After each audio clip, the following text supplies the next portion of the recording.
What we really love to do is help people to figure out how to marry taking a stand with their brand. Today, right now, if you are a consultant or if you are thinking of starting your own small business, you have way more to gain by saying something than not. But our inclination is to be quiet and to let this go on, this madness, and not say a thing, which eats you up alive. It eats you up. Welcome to In Her Words. This podcast is for women navigating through change, career, identity, motherhood, and just figuring out what's next. I'm Roberta Dombrowski, host of In Her Words and founder of Learn Mindfully. Each episode, I sit down with women who are asking big questions, navigating transitions, and trying to make sense of life as it shifts. You don't have to have it all figured out. You just need space to be real. Let's get into it. With me today, I have Alaina Shearer. She is a branding expert and movement maker who never settles for the status quo and inspires her clients and audiences to do the same. Welcome, Alaina. Hi, Roberta. Thanks for having me. Yeah, thanks so much for joining In Her Words. Let's dive right in. Your passion, background, really storytelling is a key piece of it. I'm wondering if you could let listeners know a little bit about how storytelling first became part of your life. Oh, that's such a good question. And I think we're all storytellers from the very, very beginning, right?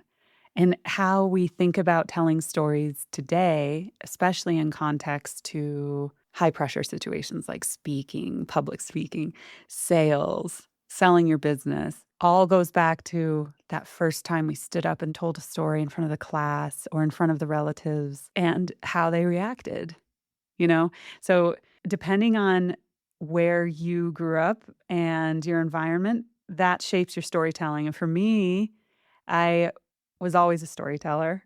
Again, no, I think we all are. But I was permitted to tell stories. I had a big family, like 5 siblings, and I was put in a writing class in 4th grade. So I was writing stories. It was a normal public school, but the emphasis was on writing for 4th and 5th grade. And I wrote the most heartfelt story about moving to a new house and a new city, and it won an award and was published in the local newspaper. And then I had to stand up in front of a room of like 200 people and read it out loud. Oh my gosh. Oh, yeah. Oh, yeah. And it was terrifying, but that's the first time.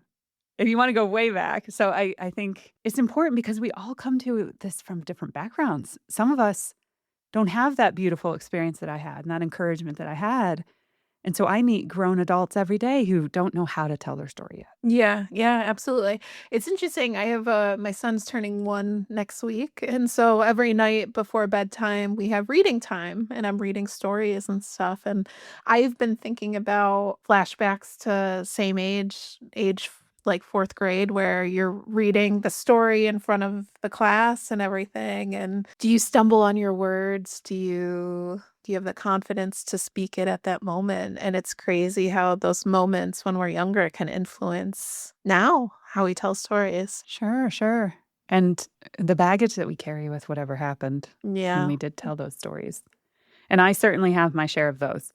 So I was bullied and picked on in the 6th Yeah. grade. Yeah, we moved from that lovely city to another one. We moved a lot. And in this one city, I was bullied so badly. I ran for class scribe, actually. And I put little vote for Alaina candies in everybody's desk. And I went up to give my speech, and they all started throwing the candy at me.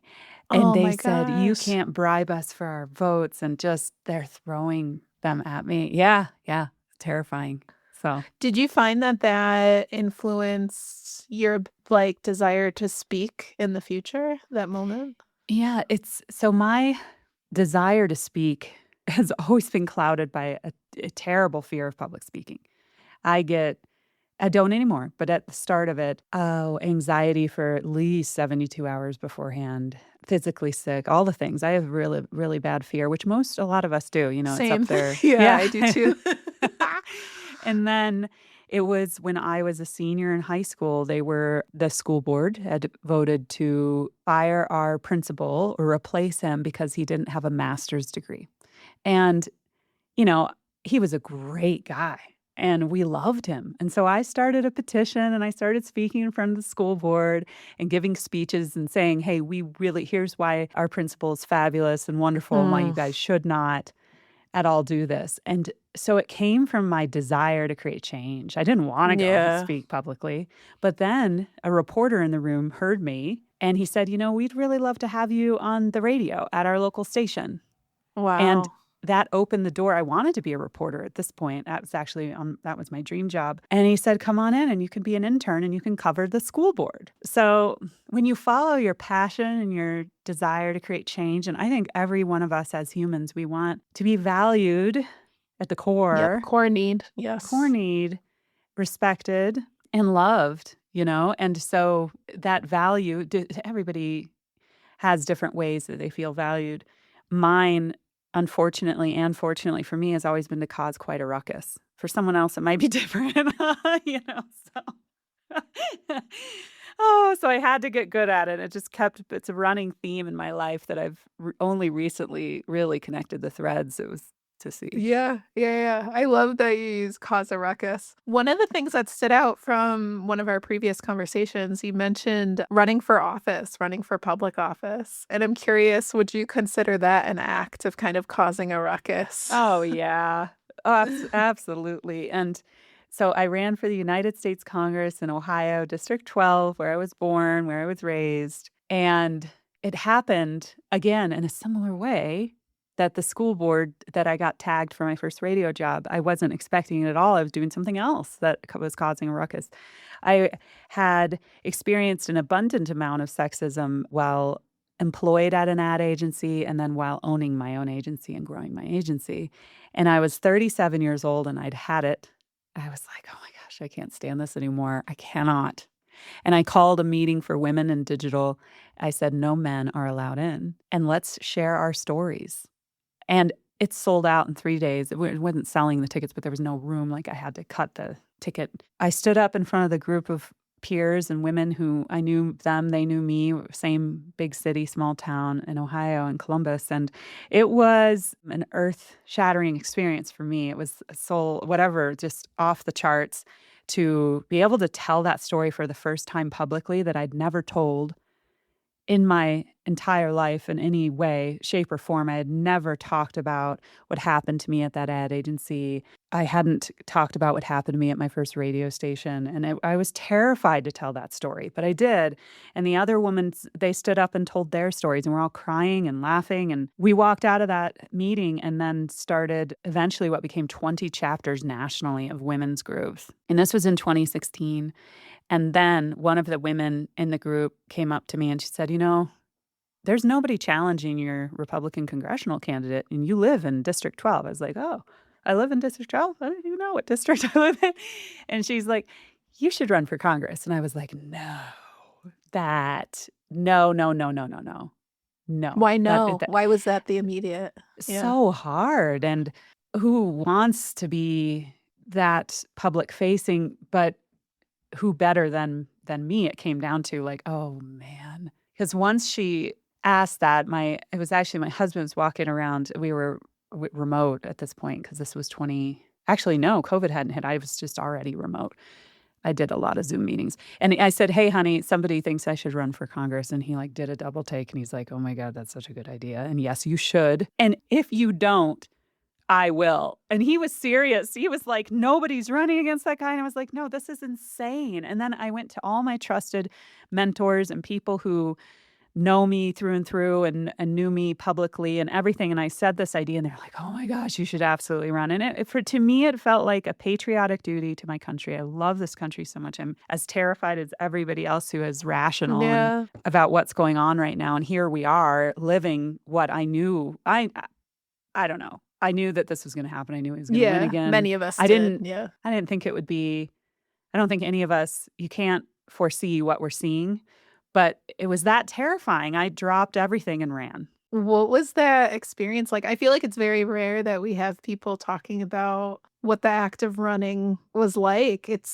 I'm sure it's being thrust into the limelight and all eyes are on you. How did you, tell me a little bit more about that experience. Well, so that part, here's the thing. When you run for any office, and by the way, I have a whole hour on this on my podcast, which is called Citizen Rebel. If anybody wants to hear even more, and I recorded it just because people asked me this, what was it like? It was the most magnificent experience for me, again, as an American through and someone who loves this country, and I love bringing people together. In that district in particular, running for what I believed in a place that had given me so much in my life, and to run from a place of love, and not a place of hate, and also to run for all of us, to run for women, to run for people who usually don't run.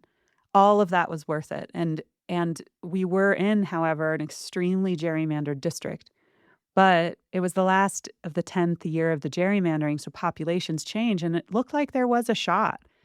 So the first thing that you have to do, aside from, because no one pays attention to you really until the last 4 days, right before they're like, oh, look who's running for Congress. It doesn't really Yeah, matter. like the name's on the ballot. Let me just check off. Yeah. Yeah. But for the entire year and a half or year and a half leading up to that day, when all of a sudden the media is paying attention, like, ooh, she might win, you are working your little tail off. So you have to raise money. You just have to call friends and family first. And we had to raise $100,000 to be viable. My family's not rich. My friends aren't rich. But over the course of the campaign, we raised $1.2 million. And Wow. 85% of that was small dollar donations under $250 from the Wow. people. And many of them Republicans, which was beautiful to see that. Because, we're country first right now. It's not party. And I was saying that back in 2020. So that was just like, oh my God, I love this. That was great. And the team and the young people who work on campaigns, oh, it was beautiful. But the establishment Democrats were horrible. They don't want you there. I mean, we're seeing that with Mandami. Yeah. Yeah. Yes. Everybody just saw exactly what happened to me on a micro level and everyone else who is running coming in. They do not want you because you are taking one of their jobs, because they all have a path of how they're going to be sitting in a political seat all the way up until they run for governor when they're 80. Yeah. And they all have it. And guess what, guys? They don't have other career plans. No. No. So that was awful. I was so disheartened by that. Because it's not about being of service anymore. It's about No. ego and climbing and So their much. aspirations and not the people. And because of that, there's no infrastructure of volunteers. So I had built the National Network of Women in Digital, right? We've got 2,000 paying members. We have 20 chapters with boards of 10. We have 200 active volunteers. We have a force. I go to the Ohio Democratic Party's first kickoff meeting of the season, and there's like 20 people there. And I'm like, where are the people? They're not even there. They didn't have an infrastructure of volunteers. And there are a lot of reasons for that. And it's not to blame the people who are in the room trying their best. There's a lot of historical reasons as to why. But a lot of it does tie back to the sitting senators and congressional people who won't let others in. And they have their favorite volunteers, and it's just gross. So it was a hot mess. But all that to say, if I'm ever live my life again, I would do that again, even though, we lost, which of course was brutal. But at the same time, thank God I didn't win. If you want to love your life, love your life. I tell Yes. you what. Run for Yeah. Congress and lose. You will wake up every day like, it's just Thank like, God I thank didn't. God. I did my duty. Now, other women are inspired to run in Ohio. I've actually have stories of people who are in office, like in local Yeah. races, because they saw me running, and duty done. That's done. I love it. Never again. Yeah. I imagine there was a lot of storytelling too while you were running, of just like telling your story, vision Yes. for the future. Yeah.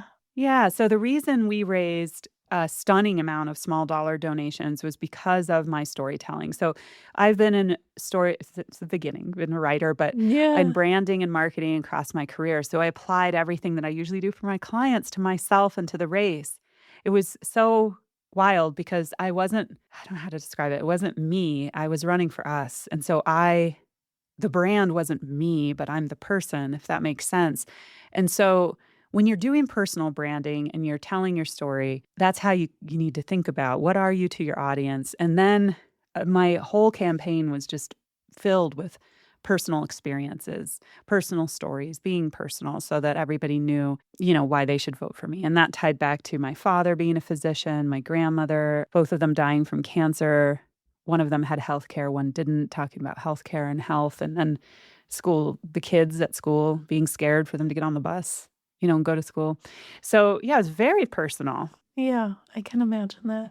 I'm curious, transitioning to your practice now. Can you tell us a little more about the type of clients that you support? Because storytelling is definitely a thread throughout your entire life, and now how you support clients as well. Yeah, and I was, after the congressional races, you can imagine, pretty low and down and out, and COVID had hit and I couldn't save my agency. I couldn't save Women in Digital. And I sold it to my partner. So it still exists, but much smaller level.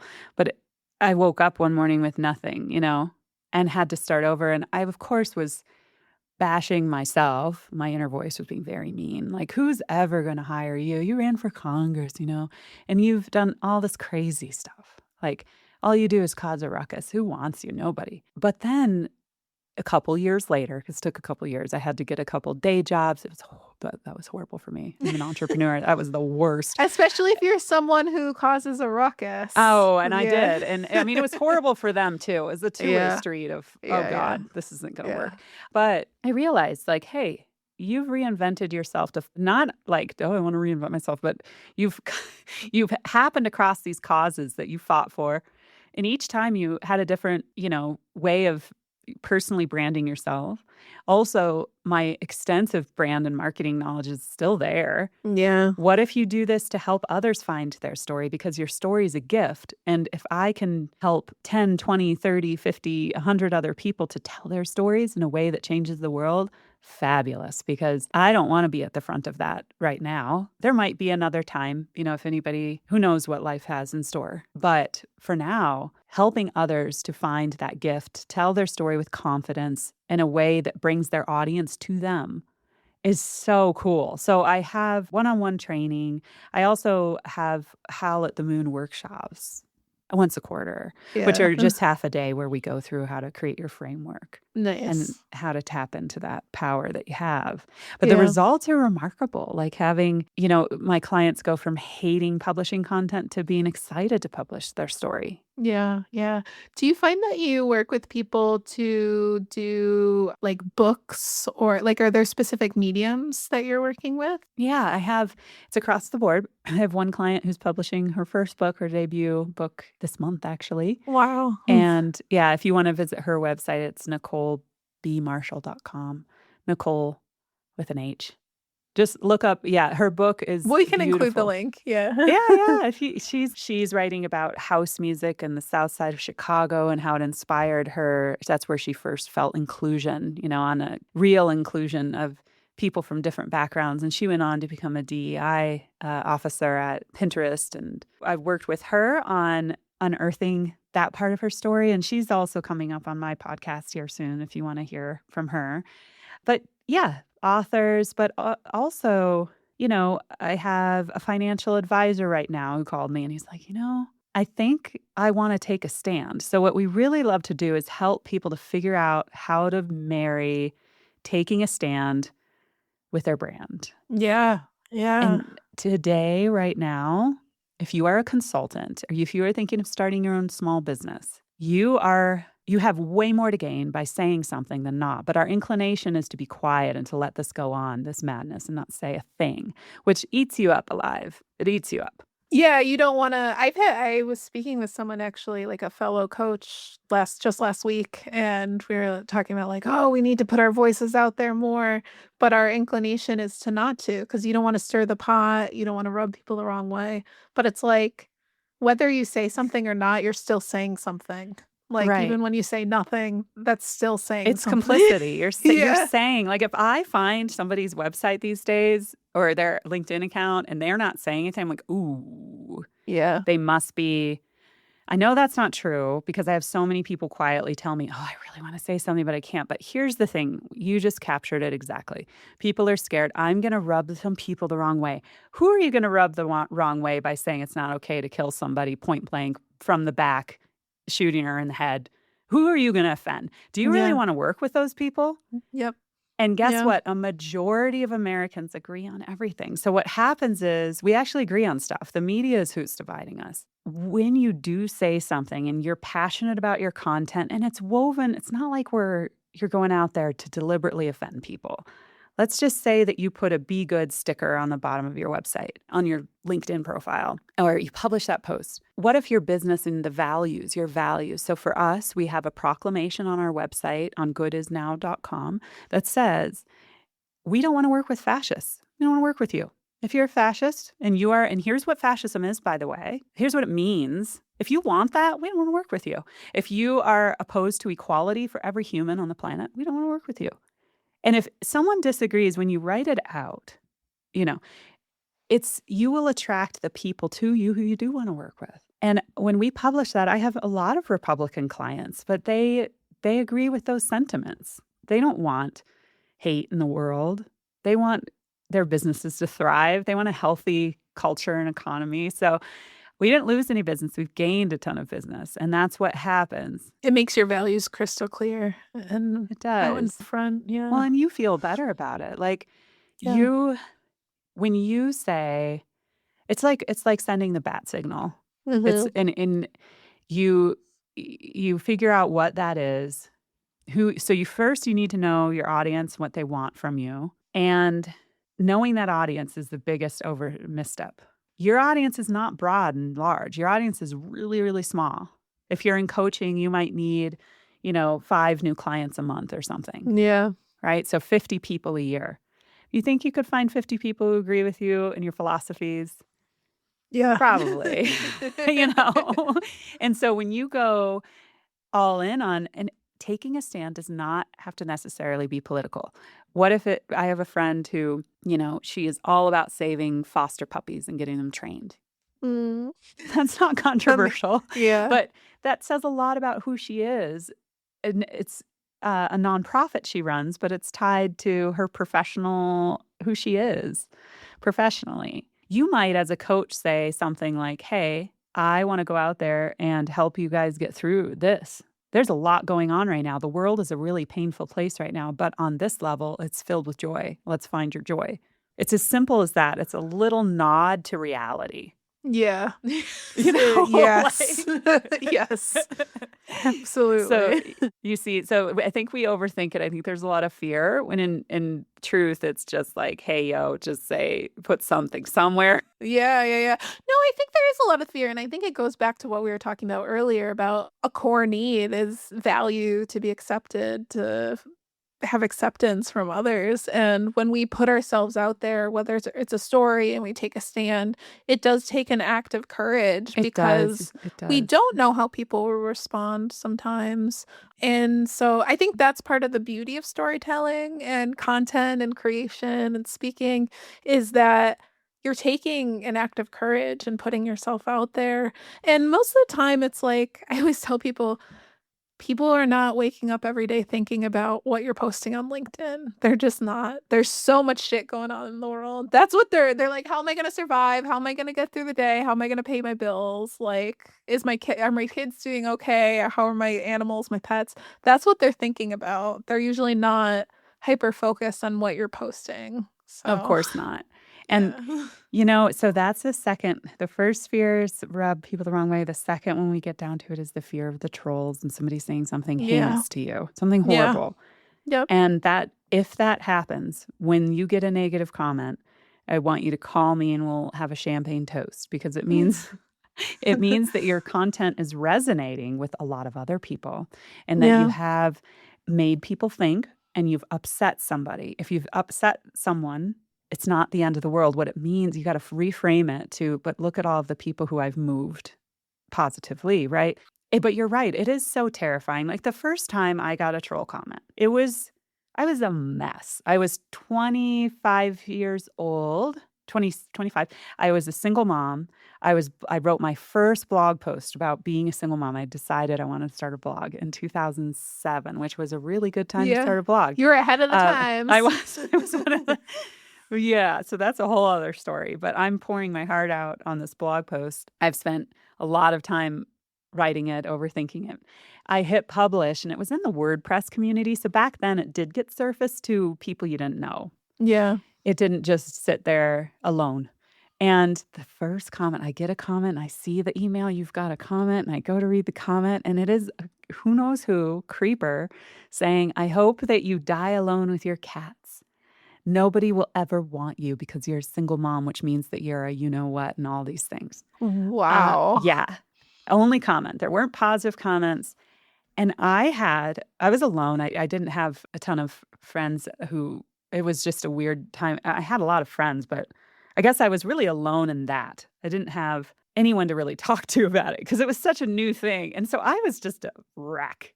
And I'm self-doubt. And then I went through it and I went through it and I said, but I have to tell this story because it will help others. And it will help me because I know there are other single moms out there and I know that we are being portrayed incorrectly. And that is why this person's opinion is not accurate. And that's why I need to write. And yeah, it just went on. And so I started to become numb to it. So by the time I ran for Congress, flash forward years later, 13 years later. You're battle tested, it Oh, I sounds didn't like. even care. Yeah. I was Yeah. like, oh, is there a negative comment? Cool, great. That means we're getting some traction. Yeah. Like, ooh, Yeah, look yeah. at that. Like, who cares? I love that reframe. I love that reframe. Because I think even like when we are children, a lot of the time it's like conflict's bad. Like do anything to avoid Sure, of conflict. course. And then when you get older, obviously we're like, no, actually conflict is okay. It means you're getting to the heart of the problem faster. You're resolving things. You can come back and repair things. And I think it makes you stronger. Like, let's say you're going into a school board meeting, and you're having a tense conversation about a banned book. Mm-hmm. And when someone's there in your face and they're mad at you, and this has happened to me too, and they're mad at you, you can be calm and say, okay, like I've already worked on this muscle. I need to look at you right now with love and kindness and try to figure out how to hear this person. And when it's an online one though, you don't even have to respond. So it's actually easier. No, Of not at course. all. That person probably had just like a bot thing set up for a topic and then he'd go. So Maybe. ridiculous. Yeah. I don't know if we Yeah. had bots back then. I know, right? We didn't Maybe. have ChatGPT. We didn't have any of that stuff. No. So Yeah. Yeah. yeah. So I think what I preach is find your voice and you free yourself. Because it is like flying and is so freeing when you conquer that fear. As you said, and it takes so much courage, it takes so much bravery. So much. And Yeah. I coach people up through that, but then also help them find the actual words, which is really important because when you have those words and when someone asks you, what do you do? Being able to say, well, I help brave brands build movements, it's much easier when you get to that point and it's aligned with your soul and it's all aligned and then everything's easy. But I actually have a technical framework too. It's not at all woo woo. It's very like, okay, we start with your goals. We start then to your audience, then we go to your content framework, and then we actually write to the pain points your audience is feeling, and then you're just off to the races. Yeah, I love that. I feel like you and I will have a conversation after this about Aw. that. I've been talking about these things with other people. I personally am in a phase where I am going back to do research again to just get Ooh. reacquainted and fall back in love with like my clients and what problems I'm solving and stuff and have that inform everything moving forward. That's my background. I'm from a research background. Oh, I So love that. What a yeah. superpower. Yeah. It's really fun because you get to use your strengths and what you're great at and apply it to like your own business again. So, yeah. That's exactly where you need to be playing in your strengths to build your business. And you just need to believe in yourself and treat yourself really well and be kind to yourself. Yeah. Yeah. Yeah. Absolutely. So we've been talking about this so far about storytelling being an act of courage and even the act of courage that you took with running for Congress. What would you tell someone who's like feeling a pull to do something, but maybe necessarily isn't feeling most confident to move towards it just yet? What would you tell them? I would ask yourself what happens if you don't do it. And if you're okay with that answer, then move on and repeat, repeat, repeat. So something else then might pop up like, okay, you know what? If I don't do this, I'm okay with it. I'm okay if I'm on my deathbed. I'm cool. If if I didn't say anything about that part or do that thing, then another idea might pop, and ask yourself the same thing. Will I be cool with this? And what will happen if I don't do it? What will happen if I do? What are the good things that could happen if I do? Yeah. And you really have to envision what it's going to be, and you cannot quit in yourself. It's so true. It's like, would you bet on yourself? Would you put money down on a table and invest in yourself? It's the same. You might not have money, but you have time. Yeah. Yeah. Absolutely. Yeah. So Yeah. I've been self-employed minus those 2 horrific years. I've been self-employed now since 2009, Wow. running my own show. And just for me, this is it. So happy. But when I got to reset and do version 2, again, I mentioned that it was years of kicking myself and being so mean to myself. It took me a while to say, okay, I really want to say something and do something, but I don't even know what it is yet. But I started with what I did know. I knew that I wanted to help others tell their story. So just starting on that little seed, and then you take the next step and the next step and the next step. So you will not know. A lot of us overthink these things. Our brains try to fill in every piece of the future. We can't do that. That's impossible. But you can fill in tomorrow. Yeah. And that's all you should focus on. I love that. Yeah. It works for me. It works for me. I don't know. Check in with me in a few years. We'll see what's going on. But so far, I've hit all my business goals too. So I've gotten to reset my agency, and this time around, I have one design partner I learned from the past. I don't want to hire employees. Like, no thanks. That's not for me. Yeah. It's for other people. They're not for me. Neither. And I can take, I don't work Fridays. I work 4 days a week. That's one of the rules for myself. Like, I bust my butt from Monday to Thursday. Yeah. And then I make jewelry and have fun making vintage jewelry stuff beautiful. on the weekends, or go hiking in the mountains, and just, oh man, you can make it happen. You just have to take that first step. It is what you're talking about. You mentioned you have to bet on yourself and believe. I think that's a key thing as an entrepreneur, as a business owner, anybody who's doing something. You have to believe in yourself, and I think also surround yourself with other people too who either have done it before or who believe in you and that you're able to do get it. help. Yeah. Get help. Yeah. Ask for help. Get support where your weaknesses aren't. But yeah, the entrepreneurship, that's a whole other story separate from storytelling. Yeah, absolutely. Absolutely. How can listeners keep in touch with you if they want to reach out or potentially work with you? Yeah, just go to goodisnow.com and you'll find everything there. And I suggest subscribing to my newsletter on the bottom of the website. I do write that myself. I send out updates for things like the next Howl at the Moon workshop. I think it's March 6th, I think. It's coming up. Yeah. And other things and tips and our podcast links and all that. So subscribe. That's the best way. And you'll find my email. You can use the contact form on the website too. Amazing. Thank you so much for joining us. Thank you for having me. Thank you, Roberta. Thanks for being here. If something in this episode landed with you, feel free to pass it along to someone who might need it too. You can leave a review, subscribe, or just keep tuning in. We're figuring it out together. And remember, your story, your voice, your becoming, it all matters.